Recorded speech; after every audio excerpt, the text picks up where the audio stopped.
Welcome to a night or a afternoon or You know what? I don't know when you're fucking listening to this, so why don't you cut me a fucking break? What a great intro, I know. Welcome to Obscure Chatter, Halloween edition. This, ladies and gentlemen, is the first and only episode of Obscure Chatter where I am not watching something. If you are new to Obscure Chatter, know that I typically listen to just a tiny little sliver of a movie or television show and let that dictate the runtime. And it's something that's a favorite of mine. If we have a guest on, they are talking about, you know what? You're here for a Halloween special. You're here for Halloween stories. You're here for spoopiness and kookiness. And you know what? Last year, we ate a lot of candy and we paid for it dearly. We're not doing that this year. We are going to have some guests on the show that got to tell some really cool stories. We've got Ballard. We've got Ben Phillips. We've got Kristen McGuire. We've got Carl G. Brooks, excuse me. We've got submissions from Jamie Snowden. We've got submissions from Reilinger. We've got, there's Hristijan.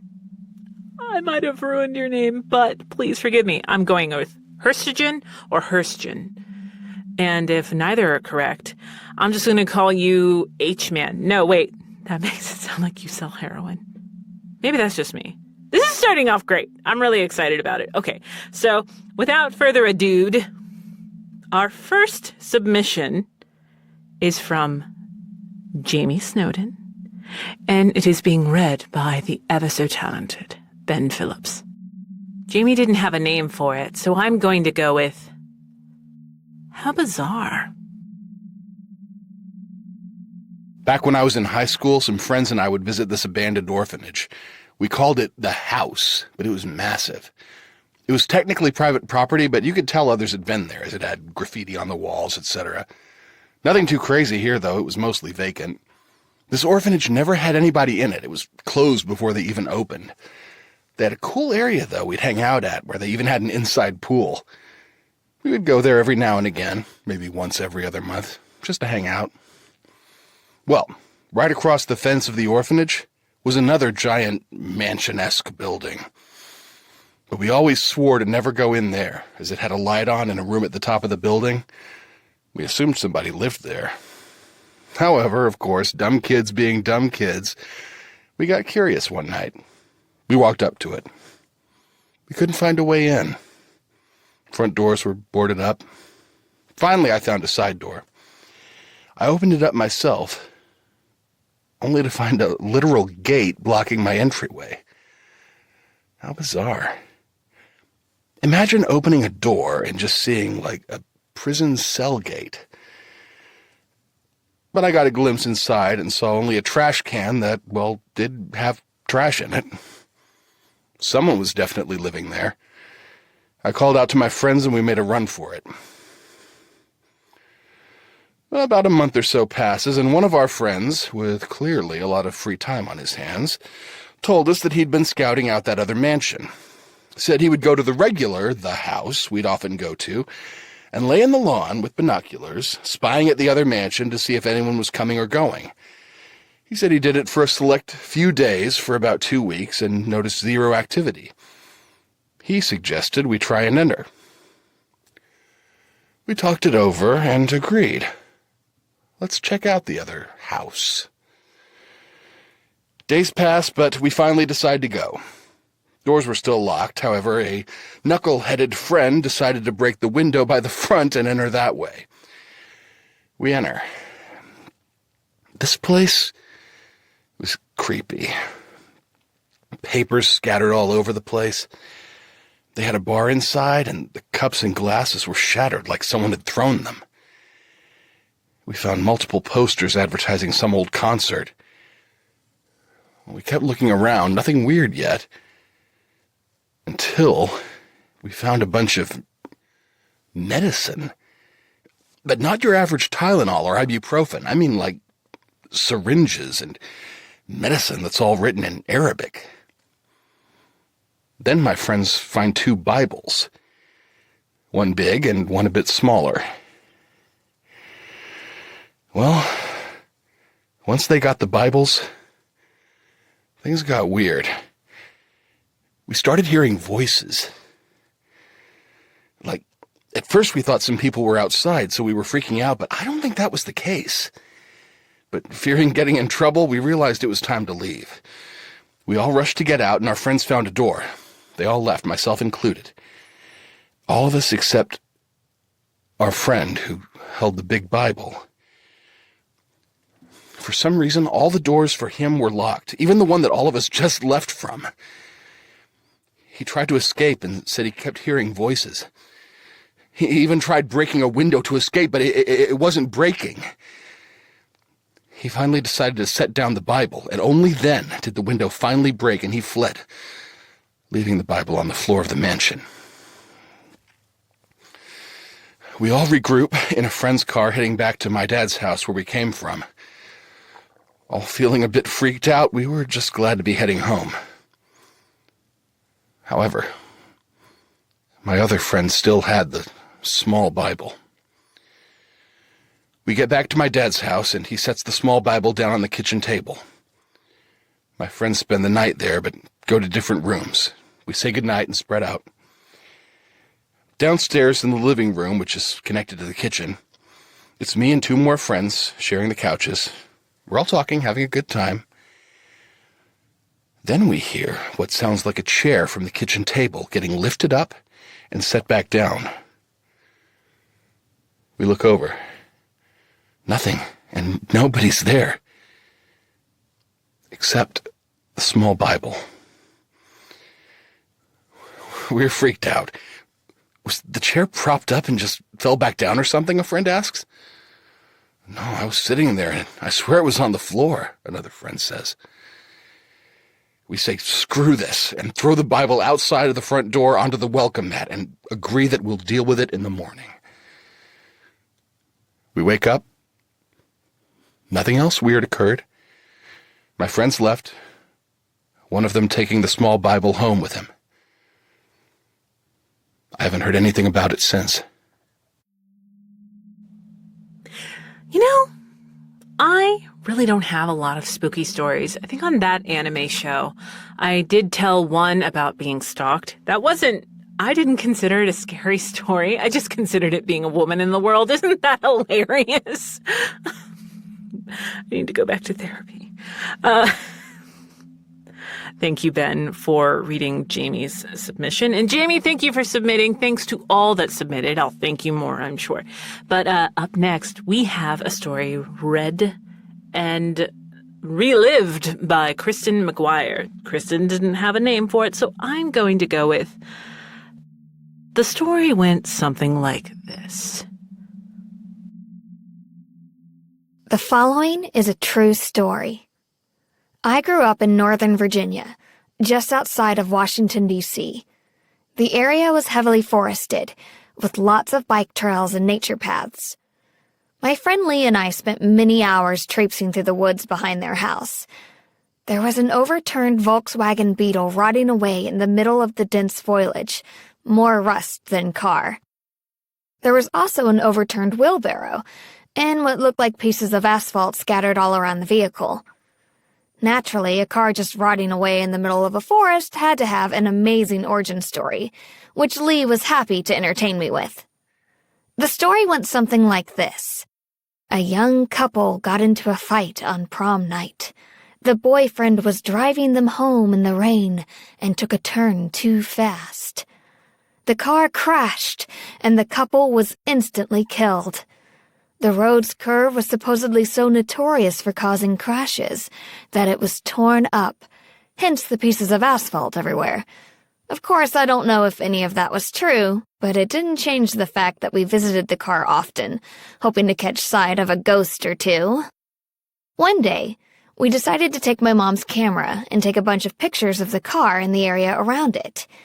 Digital cameras were just becoming popular, so they were still rather expensive.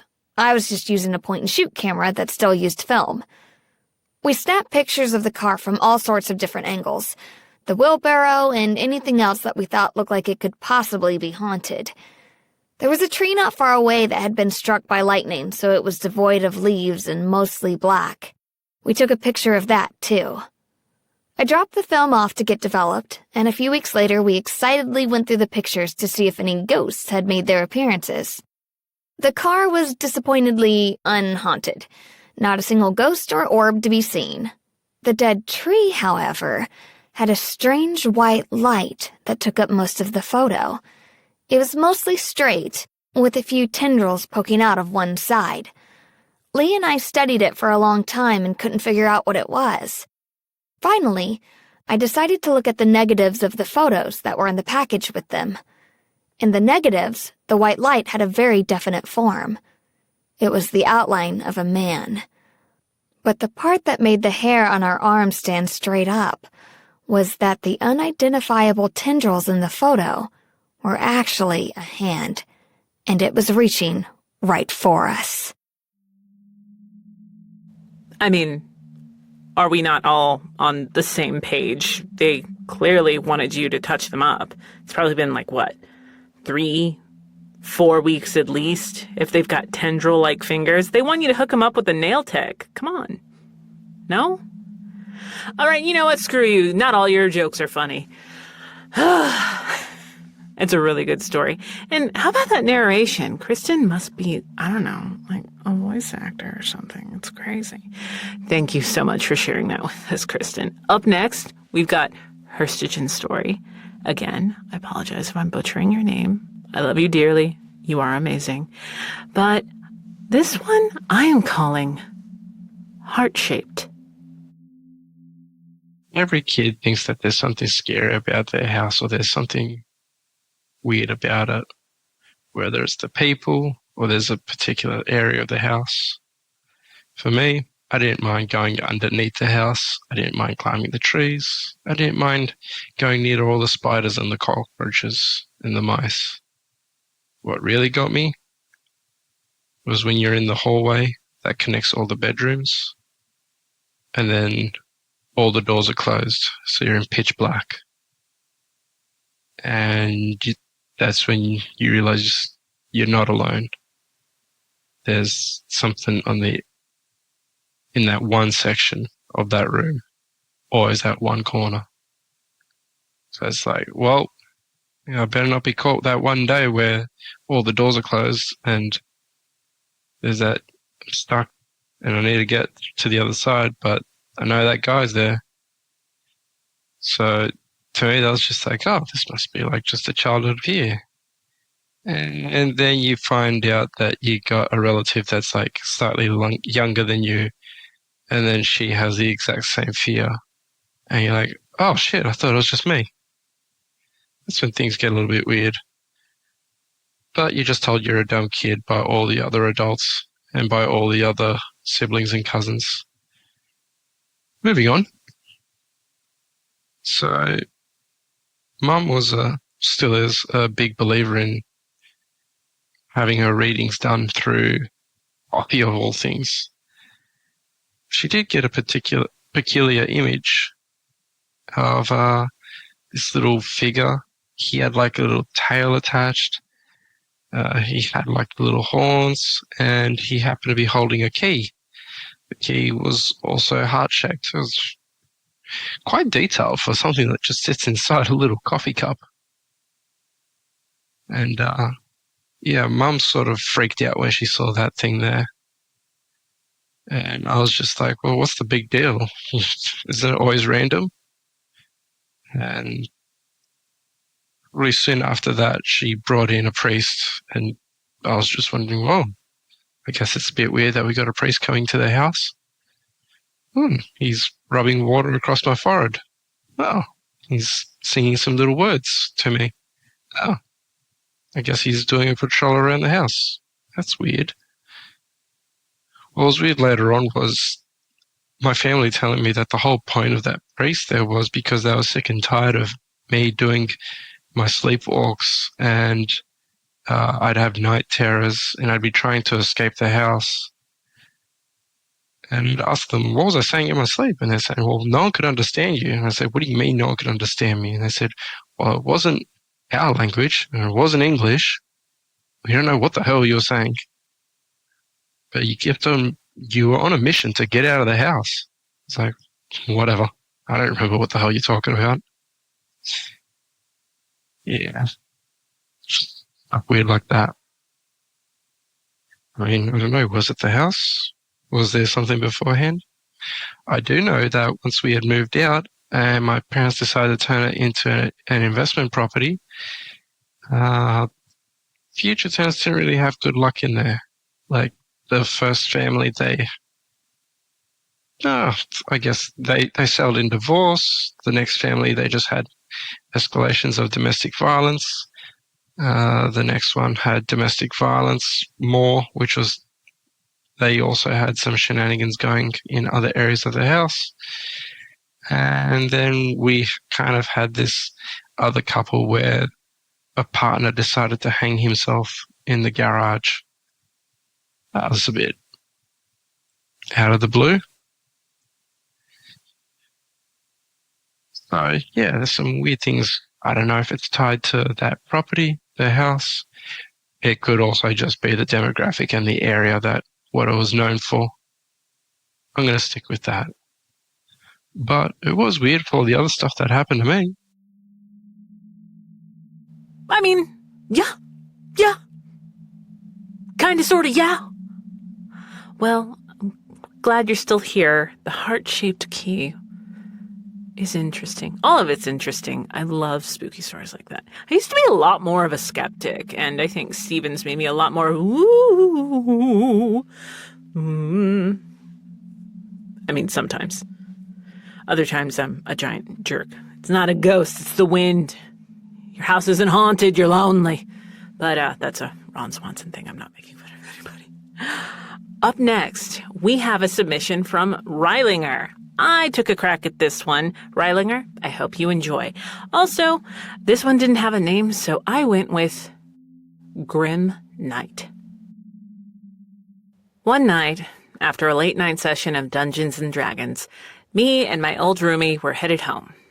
It was a longer drive as we lived in the country and was around 2 a.m. by the time we were pulling onto our road. As we were turning to go down the road, my headlight swept over an area that should have appeared white, as a house with white siding was what my headlights were shining on. In reality, though, the area my headlights illuminated was very much a dark black, in the shape of a very large dog with 2 gleaming eyes.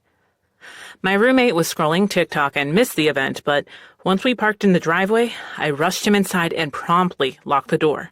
As a good country-raised kid, I know to just pretend like I didn't see anything until safely inside.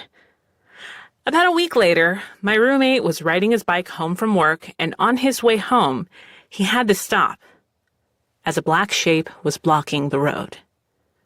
He stopped and sat until the figure, a large black dog, stood and then sauntered off into the woods.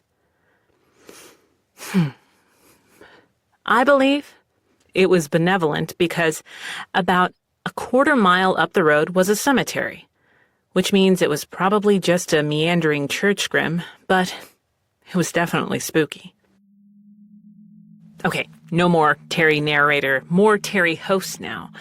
And, it took me a couple times reading that to figure out what you meant by church grim. And now I'm just kind of keep working that into just conversation somehow. I love it. Never had anything like that happen to me. I typically think something scary is happening to me, and it ends up being like, oh no, you aren't getting robbed. Your parents were waiting for you to go to bed to put out presents on Christmas Eve. I'm like, cool. Well, I wish I'd known that before I hit Ralph. But anyways, Ralph's fine. He's fine. But okay, let's see. Up next, we have the ever so talented, ever so brilliant. I'm only slightly in love with this woman, just slightly. Tia Ballard. Tia is talking about experiences with her and her roommate, Maria. I'm going with the title, Rooming with Shadows. It's time to get spooky. So this is a story that is a true story. It happened to a friend of mine and me, I guess. At the time, she was my roommate. Her name is Maria. And Maria is a very, very sweet person, a very silly person. A few things about her you should know. She is adopted. She comes from Paraguay. She doesn't know a lot about her family line or the place that she comes from. She's not ready to explore that part of herself yet, and I'm going to honor that today. But I will tell you that the thing that she did know about her, or does now know about her past, is that it's very tightly wound in Mayan culture. And if you know anything about Mayan culture, it has some dark times. So knowing that, let's move forward. I moved in with Maria, and it happened so fast, maybe over a few months. She began to get different. Cranky, angry, anxious, nervous all of the time. She started having nightmares, terrible nightmares, night terrors. She would see dark figures that look like animals crawling down the walls and staring at her. She would see old women in the room. She saw the Hat Man, and the way she described him in particular was they were very aware of each other. She knew that he was there, and he knew that she saw him. And it filled her with so much fear, she didn't get any sleep. And so over time, she became a shadow of who she was. Just cranky, unhappy, confrontational.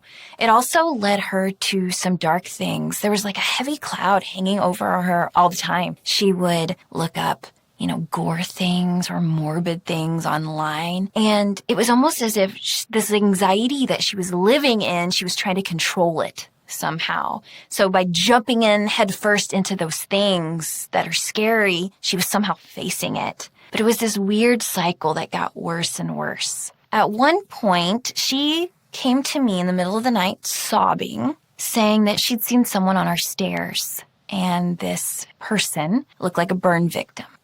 It frightened her. She saw their reflection in a window, and then she looked over, and they were standing on the stairs. She rushed in my room and woke me up frantic. And that's when we sat together and we decided to figure out a plan. I never felt anything in the house, anything weird. I don't have time to go into my history, but from my history, I know that I am very, very well protected, especially when it comes to spiritual things. And my rule about ghosts is you're welcome to be here as long as you're doing a chore. Or as long as you're not hurting anyone. And things are starting to get serious now. So we had to talk. What brought this on? How long has it been happening? And she told me that this actually happened to her in a different house before with a different roommate. She thought it was over. It started when one of her brothers played with a Ouija board in their family home. And ever since then, things had been happening to her. She didn't know if it was because of the history of where she came from. She didn't know if dark things were just drawn to her. But ever since her brother had done that, things seemed to follow her, and she couldn't stop it. She told me that in her previous home, it started with lighting fixtures turning on and off, moving. She actually had them on camera. She showed me a video of a light fixture moving on its own and how frightening that was. She had been physically pushed in the shower. She'd been pushed downstairs. She'd lost her footing. Felt like hands grabbing onto her and shoving. So she lived in a constant state of what's next. We learned a lot together about how to fight off negative things. We learned about crystals. We worked on prayer. At night, I'm a touchy-feely person. At night, I would come to her and I would talk her through the day and I would rub her head and just do what I could to just comfort her in this situation. And it's a really funny thing. You always see situations like this happening on television. Like, oh, my house is haunted. Da-da-da-da. Just call in a priest. But it's a really weird thing to Google. I'm not Catholic. How do I find a priest? Things like that. How do I find someone to protect my friend? What's wrong with my friend? So we learned all these things together, and it did help. And actually, what brought her the most comfort was she and I had a Halloween party. Stephen Hoff was there. Yes, Stephen Hoff of this podcast was there, and I talked to him about it. He has very, very good instincts when it comes to things like this, and he told me that through his assessment, she was bringing it in. So, yes, these things were real. Yes, these things were visiting. But by living in fear of them and waiting for them and just assuming this is how tonight is going to go, I'm going to see these scary things, it was making a cycle of this anxiety and anger and fright that would never end. By learning that she had the emotional power to conquer these things, she jumped into therapy. She began self-healing. She began learning about her own trauma and how to heal as a human, how to fight negative feelings that will come for you sometimes. Does she still today have these situations happen? Yes. But they are not as often. And she has the power. And there's something really cool about that, knowing that in this world, there is unexplained darkness, but there's also unexplained goodness and light. And it's on you to bring those good things in. That's an excellent way of looking at it, don't you think? Tia, thank you so much for sharing. Also, Maria, thank you for sharing. And who could have seen that Stephen mention coming? Because I didn't, and he didn't. But, wow. Again, thank you for sharing. I know stuff like that's very, very personal, and we appreciate you allowing us to share it with the Obscure Chatter crowd. Our final story tonight is a submission from Carl G. Brooks, which, Carl, thank you so much for participating. Your voice was awesome to hear, and I hope we hear more from you in the future. Our last story tonight is called A Drive in Darkness. Driving through the woods at night isn't my ideal choice. It doesn't help when your ex-wife moves to a new city for our daughter's benefit. Personally, I'm starting to think it's out of spite just to force me to come out all this way. Of all the routes to maneuver around, this bare stretch of highway is the fastest path. At least it's not raining. Just spooky. Even with the high beams on, they can barely pierce the veil of darkness ahead. It's always the first trip that feels like eternity until you reach your destination. Perhaps it'll be more pleasant during the day when I can plan ahead of these pickups. My tires pop. I'm grinding asphalt hard. I have no control. No thanks to the beefy chassis or the airbag deployment, but consider my skin saved. I check myself for injuries. Fingers, arms, knees, and toes. I can move. I exit the wreckage with some slight disorientation. Examining the car, it's certainly seen better days. It crashed right into a tree at the curve in the road. Well placed, one might say. Going as fast as I was, it's a miracle I'm walking at all. Confirmed. All 4 tires are popped. The front tires are nearly disintegrated. What did I run over? I start walking in the direction I came from, both in search of clues and to find a steady cell reception. Yep, this was absolutely the fastest route. 20 minutes fly by as I walk and grow more and more frustrated with the no service illuminating at the top dashboard of my smartphone, the greatest heights and feats human beings have come to accomplish in our timeline, and still nothing works. Something hit the bottom of my foot through my shoe. I try to lift it up. In my own clumsiness, I land on my opposite side. Now a sharp pain hits my thigh. I cry in pain, unsure what struck me. Then I see it. A strip of road spikes laid across the highway, nearly camouflaged by the night. Who would lay this out? Robbers? As I try to regain my footing, my own curiosity seems to have given me an answer far too soon than prepared. Footsteps. I turn to see what could be lurking behind me, and sure enough, a large, hairy beast of a man can be seen slowly approaching my direction. Some may argue my next course of action would be careless, irrational even, and they would be right. In my current state, bleeding under the left foot and the side of my right leg, I hastily hobble through the woods in hopes to lose track of the bear-sized behemoth now in pursuit of my person. Now I know how all those damsels must have felt being chased down by machete-wielding undead maniacs at summer camp. No weapons at my disposal. The closest instruments are branches and pebbles surrounding my path. There's a tire iron back of the car. Maybe I can make it back? Where am I? Through the forest's darkness, a small light can be seen from a cottage just ahead. Still wincing in pain, I make a push for the house. Maybe someone can help. Maybe they have protection. I knock at the door ferociously, praying someone's inside. Desperately, I reach for the doorknob. Another miracle happens. It's open. Clambering my way inside, the first act is to find a weapon. Eureka! A fire iron. The door bursts open, and the giant swings it wide open, stomping his boots upon entry. I flail the iron rod in his direction, and he speaks to me, saying, "Are you hurt?" Off-put by his response, "Your leg looks pretty nasty. Let me get my med kit."